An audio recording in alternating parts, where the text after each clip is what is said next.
Justin Bonsignore picked up career win number 41 at Richmond in the Virginias for Racing Lovers 150.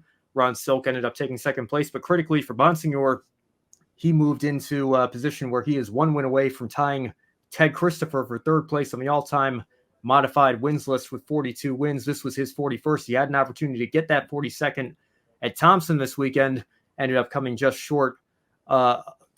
short rather of that with a fourth place finish. Ron Silk went one better than he did at Richmond and got the win. But Brandon, I want to ask you this question here. We think of great modified racers in NASCAR history. Obviously, Richie Evans is in the Hall of Fame, Jerry Cook as well, and then Mike Stefanik, who's number one on that list by no small margin, I might add, a multi-time champion in NASCAR.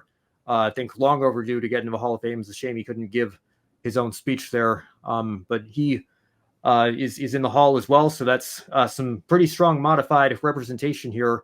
When you look at what Justin Bonsignore has done in our time here, in our era, in the Modified Tour, do you think especially if he gets to 50 wins here, which I would not put past him, is he a future Hall of Famer in his own right?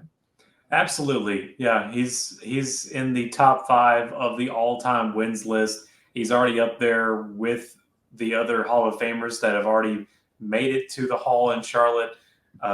Looking at his 41 wins, you can't deny that is the Hall of Fame level. Like, just the question is, who do you pair him with, and what year does that happen? And unfortunately for Mike Stefanik, like we talked about several months ago, whenever he made it into the Hall of Fame, unfortunately wasn't able to give his speech. And I remember you being very upset about that. And once I learned more about it, I was upset along with you. That's unfortunate that his last win being in 2013 for Mike Stefanik anyway.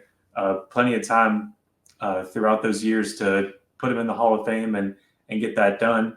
You look at people around: Justin Bonsignore, Tony Hirschman right behind him, Doug Coby, both of them 35 wins in their career. Well, he's passed them, and like you said, he's able to get 50 for sure. His career is far from over. Got Ted Christopher and Reggie Ruggiero in front of him with 42 and 44, and then there's that big gap between them and Stefanik. So Bonsignore, essentially, when his career is over, wouldn't be surprising if he is the second all time for sure.